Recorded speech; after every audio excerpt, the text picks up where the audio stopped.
Hi everyone, welcome to my channel. In this video, I'm going to teach you how to promote your pass pawn. Um, Even if your pawn cannot move, you will find these techniques to be very helpful. And if you do use these techniques in your own games, I guarantee you will win more chess games. So let's get started. In this position, it is white to move, and if you notice, white has a pass pawn on f4. There's also a king here, and then there's also a bishop on f1. Black's king is on f5, and since the king is on f5, guess what? Our pass pawn cannot move. Uh-oh, so what do we do since our pass pawn cannot move?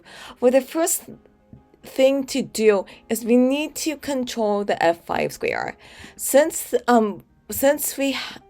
pawn is gonna become a queen on f8, the first step is to simply just get the pawn to go to f5, and we can't do that because of the king. What we need to do is we need to get one of our pieces in control of the f5 square, and we can simply do this by moving the bishop. We can move the bishop to d3 or h3. Let's go ahead and move the bishop to d3, and with this move, the bishop is checking the king. And now the king has the move, so let's say that the king goes to f6. And since now the bishop is controlling the f5 square, we can simply just move the pawn to f5 right now. And this is good because the bishop's protecting the pawn. It's safe. This king cannot take it. Okay, let's say that the king goes to e7.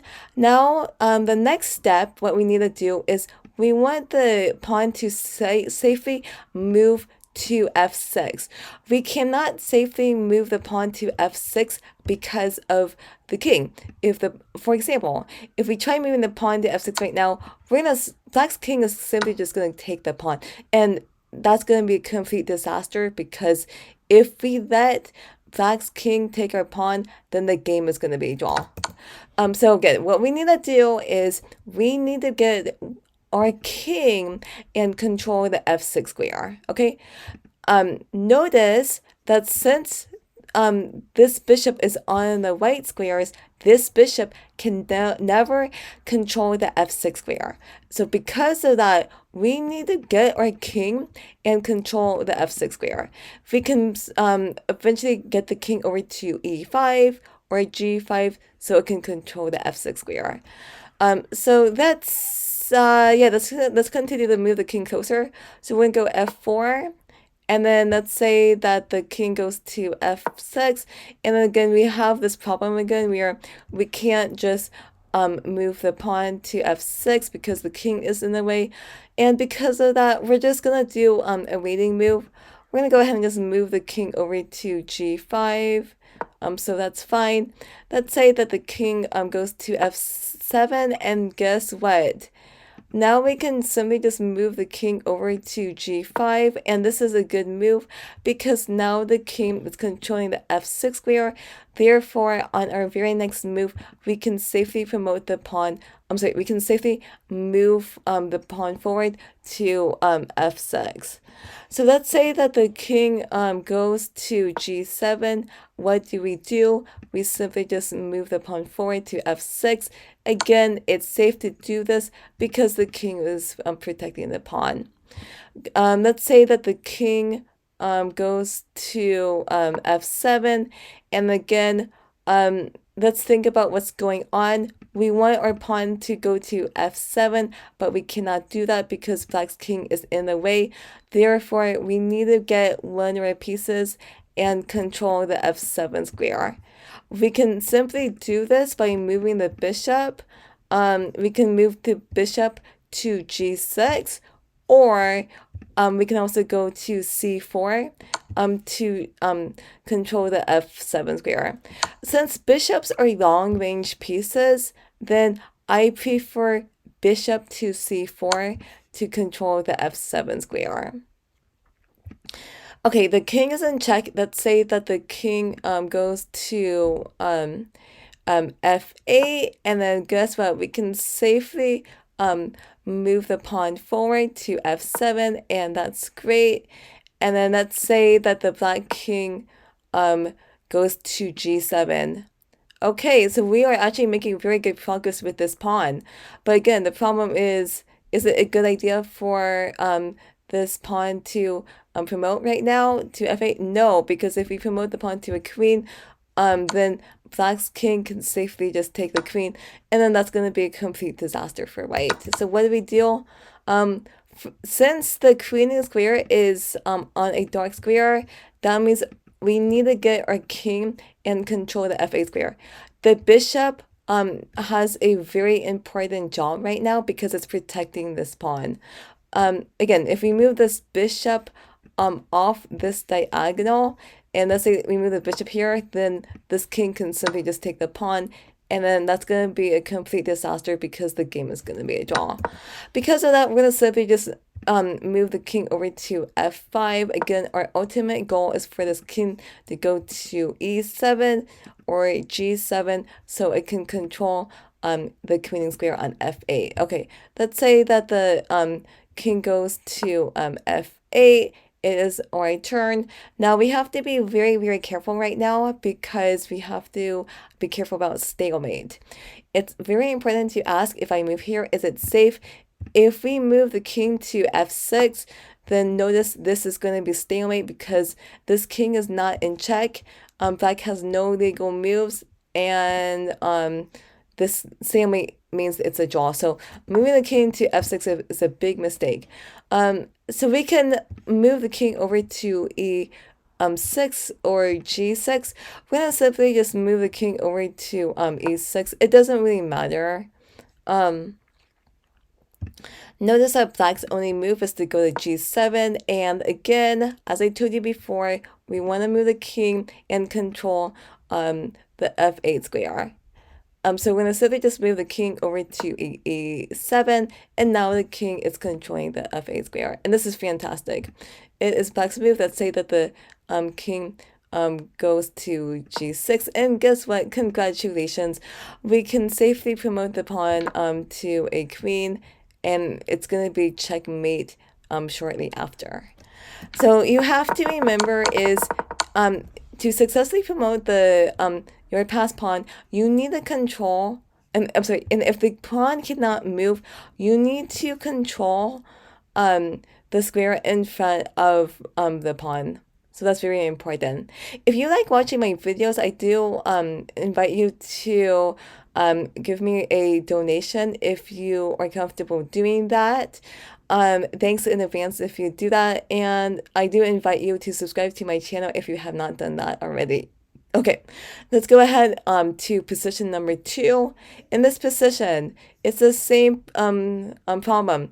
You have a passed pawn on h5, and the pawn can become a queen on h8, but guess what? The pawn cannot move because there is a knight right now. Notice that we've got a rook behind the pawn, so that's great. And Black's king is on b7. This king is far away from the knight and the pawn. So what do we do in this position? First of all, we need to move this king closer to this knight. Again, we want to move this knight so, we want to move this king so we can attack the knight. So I would suggest moving the king to e4. And what we want to ultimately do is to attack the knight. Okay, let's say that the if the knight ever moves, then we can safely just move the pawn forward to h6 because the rook is backing up the pawn. So because of that, moving the knight, it would just be a very bad idea right now.